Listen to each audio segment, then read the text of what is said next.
அனைவருக்கும் இனிய வணக்கம். இன்றைய சிறுகதை. கதையின் தலைப்பு கனகாம்பரம். கதையாசிரியர் கூப்பா ராஜகோபாலன். கதைப்பதிவு ஜனவரி 23, 2012. மணி வாசலில் நின்று கொண்டே ராமு கூப்பிட்டான். நண்பன் வீட்டில் இருக்கிறானோ இல்லையோ என்று அவனுக்கு சந்தேகம். எங்கேயோ வெளியில் போயிருக்கான். நீங்க யாரு? மணியின் மனைவி. கதவண்ட நின்று கொண்டே மெல்லிய குரலில் கேட்டான். ராமுக்கு கொஞ்சம் தூக்கி வாரி போட்டு விட்டது. மணியும் அவனும் காலசாலையிலே சேர்ந்து படித்தவர்கள். மணியின் மனைவியை பற்றி அவனுக்கு அதிகமாக தெரியாது. அவளை அவன் அதுவரையில் பார்த்தது கூட இல்லை. புது குடித்தனம் நடத்த அவள் சென்னைக்கு வந்து 1 மாதம்தான் ஆகியிருக்கிருந்தது. அந்த மாதம் முழுவதும் ராமு சென்னையில் இல்லை. அதற்கு முன் சாராவும் அவனை பார்த்ததில்லை. ராமுவும் மணியைப் போல் மிகவும் முற்போக்கமான கொள்கைகள் உடையவன்தான். காலசாலை விவாதங்களிலும் சர்ச்சைகளிலும் பேசிய பொழுது ஸ்திரீ புருஷர்கள் சமானர்களாக பழக வேண்டுமென்று, பெண்களின் முன்னேற்றம் மிகவும் அவசியமான சீர்திருத்தம் என்றும் ஆவேசத்துடன் கர்ஜித்து வந்தான். ஆனால் அனுஷ்டானத்தில் அந்த கொள்கைகள் சோதனைக்கு வந்தபொழுது அவன் கலவரம் அடைந்து விட்டான். முன்பின் பரிச்சயமின்றி மணியின் மனைவி தன்னுடன் பேசியது அவனுக்கு ஆச்சரியமாக போய்விட்டது. அவன் அதை சிறிதும் எதிர்பார்க்கவே இல்லை. வீட்டில் மணி இல்லாவிட்டால் பதில் வராது. கொஞ்ச நேரம் நின்று பார்த்துவிட்டு போய்விடுவோம் என்று அவன் ஒரு குரல் கூப்பிட்டு பார்த்தான். மணியின் மனைவி சாரதா படித்த பெண் அல்ல. அசல் கிராமாந்தரம். எந்த பக்கங்களிலும் ரயில் பாதைக்கே 20 மைல் தூரத்தில் உள்ள ஒரு சோழ தேச கிராமத்து பெரிய மிராசுதாரனின் பெண். அவளுடைய நடை உடை பாவனைகளிலும் அந்த சில நிமிடங்களில் அவன் கண்களில் பட்டமட்டில் ஒருவித புது மாதிரியான சின்னமும் காணவில்லை. விலையுயர்ந்த பெங்களூர் பட்டு சேலையை நேர்த்தியாக கோசாமிட்டு கட்டி கொண்டிருந்தாள். அதற்கேற்ற வர்ணம் கொண்ட பழைய மாதிரி ரவிக்கைதான் அணிந்திருந்தாள். தலைமயிரை நடுவே வயிற எடுத்துதான் பின்னி கொண்டிருந்தாள். பின்னல் கூட நவ நாகரிகமாக போகும்படி தொளதொளவென்று காதை மூடிக்கொண்டு இருக்கவில்லை. பின்னலை எடுத்து கட்டி கொண்டிருந்தாள். நெற்றியில் பூர்ண சந்திரம் போல் பெரிய குங்குமம் போட்டிருந்தது. உடம்பில் மேலிருந்த வைரங்கள் பூத்து கொண்டு இருந்தன. மூக்கில் புல்லாக் இருந்தது. கை காரியமாக தான் இருந்தவள். அவசரமாக யாரென்று பார்த்து பதில் சொல்ல வந்தவள் என்பது அவள் தோற்றத்திலிருந்து தெரிந்தது. அப்பேற்பட்டவள் தன்னுடைய வந்து பேசினதும் ராமு மனம் தடுமாறி போனான். ஒரு பெண் வந்து தன்னுடைய பேசிவிட்டாள் என்பதால் அவன் கூச்சமடையவில்லை. காலசாலையிலும் வெளியிலும் படித்த பெண்கள் பலருடன் பேசி பழகினவன்தான் அவன். அது அவனுக்கு சகஜமாயிருந்தது. இந்த படிக்காத பெண் தன்னுடைய பேசினதுதான் அவனுக்கு குழப்பத்தை உண்டாக்கிவிட்டது. படித்த பெண்கள் கூட புது மனிதர்களிடம் பேசுவது கஷ்டமாயிட்டே. அப்படி இருக்க நவநாரிக முறையில் ஆண்களுடன் பழகுவது என்பதை அரிதான பிரதேசத்தில் பிறந்து வளர்ந்த பெண் பிற புருஷனுடன் பேசுவதென்றால் அதுவும் ராமுக்கு விபரீதமாகப்பட்டது. ஆனால் அவள் சொன்ன வார்த்தைகள் மெல்லிய துணியுடன் தான் வெளிவந்தன.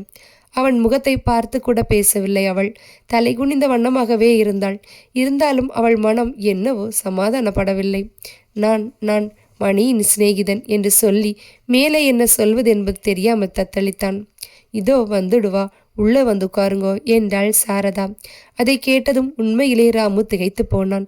தலை கிர் என்று சுற்றியது. ஏதோ தப்பு செய்து விட்டவன் போல் சற்று முற்றும் பார்த்தான். ஒரு சிறு தனி வீட்டில் தனியாக இருக்கும் இளம் பெண்ணை தன்னை உள்ளே வந்து உட்கார சொன்னால் அவனுக்கு ஒன்றுமே விளங்கவில்லை. இல்லை, அப்புறம் வரேன் என்று அரைகுறையாய் கூறி தலையெடுத்து பார்க்காமல் வெகு வேகமாக போய்விட்டான். 5 நிமிஷத்துக்கெல்லாம் இலையும் காய்கறியுமாய் வாங்கி கொண்டு மணி உள்ளே நுழைந்தான். உங்க சிநேகிதராமே வந்து தேடினார் என்று சாரதா குதூகலமாக குதித்து கொண்டு அவனை எதிர்கொண்டு போய் சொன்னாள். அவள் மேனியும் குரலும் ஒரு படையெடுப்பு போல் அப்பொழுது அவனை தாக்கின. மணி புது குடித்தனத்தில் தொல்லைகளிலும் தன்னை வந்து தாக்கிய அந்த இன்ப அலையை அனுபவித்து ஆறுதல் அடைந்தான். யார் அது என்று அவனுடைய கன்னத்தை கிள்ளி கொண்டு கேட்டான். யாருன்னு கேட்கல என்று சொல்லிக்கொண்டு வழி கொண்டவள் போல் பாசாங்கு செய்து ஹா என்றாள். திடீரென்று மணியின் முகம் சிவந்தது. கோபம் பொங்கி எழுந்தது. யாரு என்று கேட்கிறது என்ன கேடு உனக்கு? ஒரு வார்த்தை கேட்டுவிட்டால் என்ன மோசம்? உன் கையை பிடிச்சு இழுத்துடுவாளோ என்று வார்த்தைகளால் வீசினான். 1 வாரத்திற்கு முன்பு தான் இப்படி ஒரு சம்பவம் நடந்தது. மணி சாரதாவை தாறுமாறாக கோபித்து கொண்டான். பட்டணத்தில் நண்பர்கள் அடிக்கடி தேடுவார்கள். பதில் சொல்லாமல் உள்ளே நுழைந்து கொண்டு கதவை சாத்தி கொள்ளக்கூடாது. பட்டினத்தில் நாகரிகத்திற்கு ஏற்றவாறு நடந்து கொள்ள வேண்டும். இது மாதிரி உபதேசங்கள் செய்து முடித்தான். அதன் காரணமாக இருவரும் 2 நாள் பேசாமல் கூட இருந்தார்கள். இந்த தடவை தான் சொல்ல போகிற பதில் மணிக்கு மிகவும் சந்தோஷத்தை உண்டாக்கப் போகிறது என்று நிச்சயமாக எண்ணத்தில் வேண்டிய மட்டும் பேசட்டும் என்று சாரதா வாயை மூடி கொண்டிருந்தாள். பிறகு அவன் ஓய்ந்து சமாதானமான பதில் சொன்னான். யாருன்னு கேட்டேன். சிநேகிதன்னு சொன்னார். பேரு சொல்லல. உள்ள வந்து உட்காருங்கோ வந்துடுவான்னேன். உள்ளே வந்து உட்காருங்கோ வந்துடுவானேன். அப்புறம் வாரேன்னு போயிட்டாரு. சாரதா ஆவலுடன் மணியின் முகத்தை கவனித்தாள். அதில் எந்த விதமான சந்தோஷ குறியும் தோன்றாததைக் கண்டு அவள் முகம் சுண்டி போய்விட்டது. சட்டுக்கென்று திரும்பி உள்ளே போய்விட்டாள். மணியோ அந்த மாதிரி பதிலை அவளிடமிருந்து எதிர்பார்க்கவே இல்லை. முதலில் அவனுக்கு முகத்தில் அடித்தாற் போல் இருந்தது அவள் பதில். பிறகுதான் சொன்னதற்கு மேலாக அதியாக அவள் நடந்து கொண்டு விட்டது அவனுக்கு அதிருப்தியை உண்டாக்கிட்டு. அதன் பிறகு ஏன் அப்படி செய்தாள்? நாம் சொன்னதற்காக கீழ்ப்படிந்து நடந்த மாதிரியா அது, அல்லது என்று கொஞ்சம் அவன் மனம் தடுமாற ஆரம்பித்தது. எல்லாம் சேர்ந்து அவன் வாயை அடக்கிவிட்டன. சாரதாவும் அவனை சாந்தப்படுத்தவோ பேச்சில் இழுக்கவோ முயலவில்லை. அவளுக்கு கோபம். சாப்பாடு முடிந்து வெளியே போகும் வரை மணி ஒரு வார்த்தை கூட பேசவில்லை. தெருவழியாக போய்கொண்டே என்னவோ யோசித்தான்.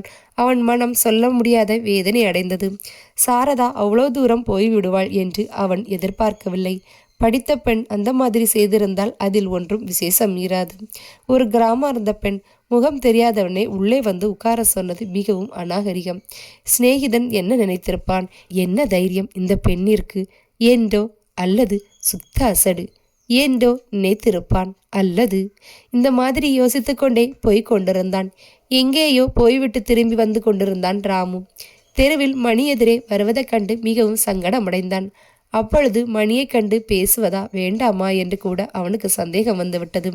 வீட்டிற்கு வந்திருந்ததாக சொல்வதா வேண்டாமா? அவன் மனைவி சொன்னதை சொல்லவா வேண்டாமா? இப்பேற்பட்ட பிரச்சனைகள் எழுந்தன. ஒருவேளை மணியின் அனுமதி பேரில் அவ்வளவு சகஜமாக பேசியிருந்தால் சரியாய் போய்விடும். இல்லாவிட்டால் தான் சொல்வதால் அந்த பெண்ணின் அசட்டுத்தனமோ அல்லது அறியாமையோ மணிக்கு கோபத்தை உண்டாக்கினாள். அவர்களிடையே பொறுத்த மனத்தாக்கள் ஏற்பட்டாள். யார் கண்டார்கள்? மனித சுபாவம் எது வேண்டுமானால் நினைக்கும். அந்த மாதிரி மனஸ்தாபத்திற்கு தான் காரணமாக கூடாது. அவள் தானாக மணியிடம் முழுவதும் சொல்லியிருக்கிறாள் என்பது என்ன நிச்சயம்? சொல்லிராவிட்டால் அசட்டுத்தனமும் ஆபத்தாக அல்லவோ முடியும். இவ்விதம் எண்ணியவராய் ராமு சடக்கென்று ஒரு சந்தி திரும்பில் மணியின் கண்ணில் படாமல் திரும்பினான். ஆனால் அன்று காலையில் நடந்த சம்பவத்தை தன் மனதை விட்டு அகற்ற அவனால் முடியவில்லை. அந்த பால்வடி முகத்தின் களங்கமற்ற பார்வை, இவையற்ற அந்த தெளிவான சொற்கள், இதோ வந்து விடுவா என்றாள் அவள். அதில் என்ன நேர்மை, என்ன மரியாதை, இன்னும் தன்னை உள்ளே வரும்படி அழைத்ததில் என்ன நம்பிக்கை? தன் புருஷனின் நண்பன் என்றதால் ஏற்பட்டது. சேச்ச, அந்த 4 வார்த்தைகளில் அவள் எவ்வளவு அர்த்தத்தை வைத்து விட்டாள். நம்மையும் நம்பினாள். அவள் ஆசடு. அதனால்தான் எனக்கு அந்த கலவரம் ஏற்பட்டது. மணியை மாலையில் கண்டு அவளிடம் சொல்ல வேண்டும். இந்த மாதிரி எண்ணிக்கொண்டு ராமு நடந்தான். ஆனால் தான் முதலில் அந்த பேச்சை எடுப்பதற்கு முன் நிலைமையை எவ்வாறு இருக்கிறது என்று அறிந்து கொள்ள வேண்டும் என்று தீர்மானித்தான். மாலை 7 மணிக்கு சென்றால் அவன் நிச்சயம் வீட்டில் இருப்பான் என்று எண்ணினான். மாலை 6 மணி இருக்கும். சாரதா வீட்டு காரியங்களையெல்லாம் செய்து முடித்துவிட்டு அறையில் தலையை வாரி பின்னிக்கொண்டு உட்கார்ந்திருந்தாள். பக்கத்தில் ஒரு தட்டில் தொடுக்கப்படாத கனகாம்பரம் புஷ்பங்கள், எதிர்முகம் பார்க்கும் கண்ணாடி, ரிப்பன், சீப்பு, வாசனை தைலம் முதலவற்று இருந்தன. உள்ளே நுழைந்த மணிக்கு இவற்றையெல்லாம் பார்த்து ஏதோ ஒரு ஆத்திரம் பொங்கி கொண்டு வந்தது. இது என்ன பூவென்று இதை நித்தியம் வாங்கி தலையில் வைத்துக் கொள்கிறாய் என்று அவன் அவளை நினைத்து கொண்டு உரலை இடித்தான். ஆனால் கனகாம்பரத்தை தான் அவன் சொல்கிறான் என்று நினைத்த சாரதா அந்த சந்தர்ப்பத்தில்தான் அவனது பட்டண நாகரிகத்தை இடித்து காட்ட வேண்டும் என்று தீர்மானித்தாள். பட்டணத்துக்கு மேலே எல்லோரும் இதை தானே வச்சுக்கிறாங்க. சங்கீத வித்வ சபையிலே கூட இதை தானே தலை தாங்க வச்சுட்டு வந்தா என்று சாரதா சொன்னாள். எல்லாம் பட்டணத்திலே செய்கிறாப்பிலே செய்யணும்னு யாரு சொன்னது? அப்படி கட்டாயமா? பட்டணத்து பெண்கள் மாதிரி தான் இருக்கு. அவர்கள் வைத்துக் கொள்கிற கனகாம்பரமும் வாசனை இல்லாத பூவை எங்கேயாவது தலையில் வைத்துக் கொள்வதுண்டாம். காக்கரட்டான் பூவை தலையில் வச்சுக்கிற பெண்களுடைய வாழ்க்கை ரசனையும் அப்படிதான் இருக்கும். நீங்க தானே நான் பட்டணத்து பெண் மாதிரி இருக்கணும் நேல், இல்லாட்டா உங்களுக்கு வெக்கமாக இருக்கும் நேலா என்று சாரதா மணியின் முகக்குறியை ஜாக்கிரதையாக கவனித்து கொண்டு கூறினாள். அதுக்காக 3ஆம் மனுஷனை போய் அதுக்குள்ள வந்து உட்காருங்களே என்று மணி ஆத்திரத்தில் கொட்டிவிட்டான். சாரதாவின் முகம் சற்றென்று மாறுதல் அடைந்தது. என்ன கிராமமா இருந்தாலும் அவள் பெண். அவள் கடந்த கோபத்துடன் மணியின் முகத்தை ஒரு நிமிஷம் ஏறிட்டு பார்த்தாள். அவன் எண்ணங்கள் அவள் முகத்தில் அவளுக்கு பட்டவர்த்தனமாக தெரிந்தன. தனக்கும் தன் பெண்மைக்கும் அவன் செய்த அவமரியாதையை அறிந்தவள் போல் அவளுடைய முகத்தில் ஒரு ஆழ்ந்த வெறுப்பு குறி தோன்றிட்டு பாதி போட்ட பின்னலை அவிழ்த்து முடித்துக்கொண்டு கனகாம்பரத்தை தட்டுடன் அப்படியே எடுத்து அலமாரியில் வைத்துவிட்டு சமலறைக்குள் போய்விட்டாள். இந்த மகத்தான கோபத்தின் முன் மணி அயர்ந்து போனான். அடிபட்ட நாய் போல் மௌனமாக அறைக்கு போய் நாற்காலில் உட்கார்ந்து கொண்டு ஒரு புத்தகத்தை படிப்பதற்காக பாசாங்கு செய்தான். 7 அடிக்கும் சமயத்தில் ராமு வந்தான். மணி கலகலப்புடன் பேச முயற்சி செய்து பயன்படவில்லை. வந்ததும் வராதுமாய் ராமு, மணி, நான் காலையில் வந்திருக்கின்றேன், நீ எங்கே போயிருந்தாய் என்றார். நீ ஏன் வந்திருந்தாய் என்று கேட்டுவிட்டு மணி மௌனத்தில் ஆழ்ந்தான். மணி, எனக்கு ஏற்பட்ட ஆச்சரியத்தில் என் பெயரை கூட சொல்ல மறந்து போனேன். ராமுவின் தொண்டை அடைப்பட்டது. மணி தலை குனிந்து கொண்டான். அவனால் பேச முடியவில்லை. நண்பர்கள் இருவரும் சில நிமிஷம் நேரம் மௌனமாக உட்கார்ந்திருந்தார்கள். ராமு நிலையை ஊகித்து விட்டான். திடீரென்று எழுந்தான். மணி, நான் போய்விட்டு வருகிறேன். இதை சொல்லத்தான் வந்தேன். இங்கேயே சாப்பிடே ராமு. இல்லை, இன்று வேண்டாம். ஜன்னல் வழியை பாய்ந்து நிலவை கவனிப்பது போல் மணி ஏங்கி போய் உட்கார்ந்து கொண்டிருந்தான். சாரதா பால் டம்ளரை எடுத்து வந்து மௌனமாக நீட்டினாள். அதுவரையில் அவளுடைய முகத்தை பார்க்க கூட அவனுக்கு தைரியம் வரவில்லை. அப்பொழுதுதான் தலையை எடுத்து பார்த்தான். அவள் முகத்தில் தோன்றிய துக்கக்குறியை கண்டு அவன் பதறி போனான். எழுந்து அவள் தோளை பிடித்து கொண்டான்.